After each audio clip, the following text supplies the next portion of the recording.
Hello everyone, you're welcome again to my channel. It's a beautiful week and it's a beautiful new month, and we are grateful to God for letting us see it. I'd like to welcome everyone who is just coming here for the first time, and if you have been with me, thank you so much for the love. I appreciate it. For those sending messages and emails, thank you so much. This is Life Chapters. My name is Faith. So if you're just joining us, please hit the subscribe button and leave your comment below after the video. All right, when we get into this quickly, and the topic we're going to share today is how I saved my marriage. Yes, you heard me, how I saved my marriage. There are a lot of marriages breaking up today, unfortunately, and people begin to wonder why. What's going on in the world today? Yes. You may want to say the devil is after marriages, the devil is after union and all those kind of talk. But sometimes most marriages break up because nobody is ready to nobody's ready to calm down for the other person. Nobody's ready to listen. Nobody's ready to make sacrifices. Nobody's ready to just do anything. Everybody, yeah, I believe in, I want to do me. But sometimes when you're now working with someone, in other words, working with your spouse, your partner, you must learn to sacrifice some things. You must learn to do the things that make the other person happy sometimes, because you're not just alone in the relationship, or you're not alone in the union. All right, I remember a conference I once attended, or couples conference, yes. And the guest speaker, I still remember one thing that she said.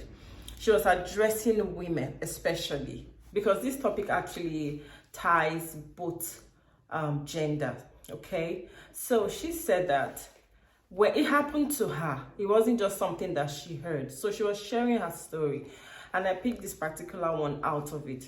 So she said that when she got married to her husband, before then, they weren't living together. But after they got married, they decided to stay with each other. So because of that, there are some things that she didn't know about him, and the same about her. You know, so she said when they got married, the husband expects her to wash his clothes. And she's not the type that really likes to do clothes. You know, so she's always having her nails done, and then I don't think they had a washing machine, you understand? So she said, okay, she argued about it sometimes, like, let's give your clothes out. The guy said, I don't know, but you just have to take care of my dirty clothes and that of the kids. So she said she sat down and thought about it, like, okay, this is really bringing some argument between us, and in order for her to stop that, or stop the problem that's coming up, she decided to start giving the clothes by herself to the dry cleaner. So she pays for it and make sure the husband's clothes are clean. Just like the husband makes sure there's food in the house, the rent is taken care of, some of the bills are being paid, and apparently the woman doesn't need to care about that or worry about that. There are some things that the man just does for the house. So when she started doing that, she said she noticed that all the arguments stopped as far as his clothes are clean. You know, so she said after that scenario, she started to think like, okay, there are some things I could literally avoid and not bring problems to my home. So she started to begin to look at her partner's life, the things that he doesn't like. Instead of arguing about it, she finds a way to just settle it. She finds a way to resolve it, and then they're happy. So she was telling us that when you begin to do that, then your marriage will be safe. She said after then, when she started doing that, the husband in return surprisingly started doing those things to her too. The things that she doesn't like, the guy just finds a way to resolve it. They start getting to know each other more.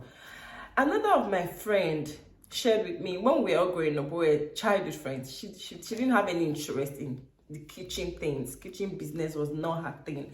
She didn't like cooking and all of that. But guess what? God gave her a husband that likes homemade food. Homemade food. So by the time they were getting really serious, and she knew that the guy might probably propose to her, guess what she did? She started learning how to cook. She will call her sisters, she will call her friends, the different kinds of food. She went on the internet to learn how to cook. This is someone that likes the like eating out, she likes snacking and all that kind of thing. But when she met someone, she realized that if I'm going to keep this man in my life, I'm going to make this union succeed, then I must learn the basic things. I must learn the things that my partner likes, that my partner appreciates. All right. So I think those things are very, very important in marriages. So that guest speaker was sharing that was how she basically saved her marriage, because she saw that a lot of times arguments were coming. So imagine this, my other friend, if she did not get to learn how to cook, she's going to have problems with her husband, and then her marriage might likely not last, because the guy's going to start shouting and nagging like, I don't eat out, I don't do this, So you must study. Some women are not ready to learn. Even the other gender, some men, they don't want to know. They'll just say, I have said it and this is final. Like the washing of the clothes, she didn't bother to even go and start asking for the money. Fine, you may want to say, what if I don't have the finances? What if I'm not working? There are some things that your partner expects you to do because he knows that you're capable of doing it. It is when you now refuse to do it, then it becomes a problem. There are many ways to adjust. There are many ways to handle situations. There are many different ways that work for different homes, different families. There are some people, especially in the diaspora, there are nobody to look after your kids. You don't have aunties here, you don't have uncles and cousins and all that like unlike in Africa, where you have all these people around that you could go and drop your kids with. So you must find a way to sort these things out. Maybe if the wife likes to hang out with her friends, or is, just a day without the kids, the husband can find a way to sort out the kids. Like, if you have the time, be with the kids, take care of them, let your wife go and take some fresh air. All right, because the women, basically, men just think that they are the ones to stay at home and watch the kids. No, it doesn't work that way. By the time the woman is not finding the space to breathe or to be herself, then she begins to nag. Then some funny hormones begin to rise up, and then she begins to swell up with anger, with fears. Sometimes you can't even figure out what it is, because she's not breathing, she's not having some air. The breath of a fresh air is good for us to take sometimes, just away from stress, away from all the house chores and all that kind of thing. You just want to be out there and have some fun. So as a partner, you must learn these things in order to save your marriage. Nobody is perfect. Okay, I know that. Nobody gets it right, but it works differently for different homes. That's why you must study who your partner is in order to get it right. Adults, you can barely change people. Just look at them, study them, and find how it works for them. You know that your husband likes to eat your food, and when he's on break, he's leaving for work and you're not packing any food for him to eat at work. Then he goes outside to eat and then he doesn't really like it. Problem. There are so many other ways. There's so many things. All right. So I remember this particular one about the clothes. And that time when I first heard, I'm like, why would I be doing his clothes? Why would I have to pay for the laundry? But now I understand better. If you are not living alone, you're living with someone else. You put on reason and you're coming from two different backgrounds. You must learn. I remember when my sister was living with me in Abuja, I was very busy. 7 days a week, I work 6 days out of the 7 days. I barely even have time to cook. You know what I started doing? Even though my sister, she was not living with me from the beginning, she only just came. So I cannot just jump on that opportunity and say she must start cooking for me. I figure out a way. I have some relationship with some good restaurants, and I met with them. Sometimes they help me just arrange good pot of soup, and then I dish them out and put them in my freezer. I and my sister get to eat well. Nobody's fighting anybody. And then I don't have to put that pressure on her. You have to cook because you are living with me, because I'm paying the rent, I'm taking care of this. No, it doesn't work that way. It doesn't work that way, let alone your spouse.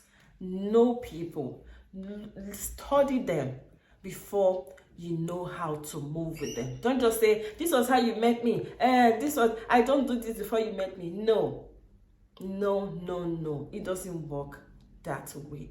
Find a way. Don't look at A to run your home. Don't look at C or B to run your home. Find out your partner, find out what your spouse or your partner likes, and then find a way to adjust. It's not so bad if you have settled in your heart to begin to live with someone else other than you. Then you must be able to adjust.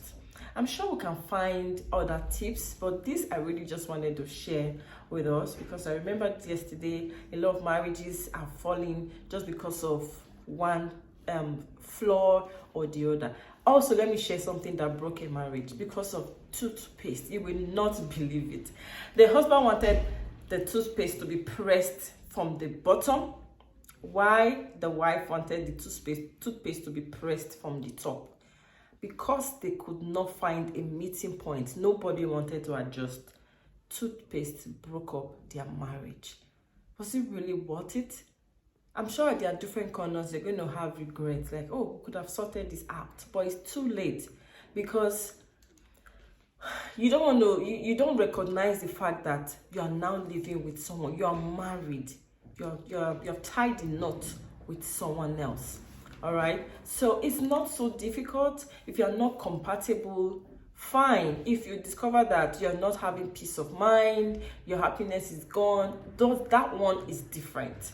That one is different. You can decide to take a walk, or the person is being abusive and all that, becoming physical with you, then you can take a walk. But say for little fights, arguments, and little things that can be resolved that you can easily just adjust to break up your marriage, I don't think so. Let's find a way to adjust and tolerate and learn. You have to unlearn to relearn, especially in marriage. Marriage is an institution. It never ends. You keep learning things every single day. It's funny. There are some things you might think or thought that you never do, but in marriage, you start doing them. You start learning, all right? Because you're living with somebody else and not just yourself. I hope you find this very insightful. If it were you, what would you do to save your marriage if you are having this argument? Leave your comment below. I hope this helped. I'd like to hear from you. Thank you so much for always watching. Thank you for showing me love. I love you guys too. I'll see you again in my next video. Ciao.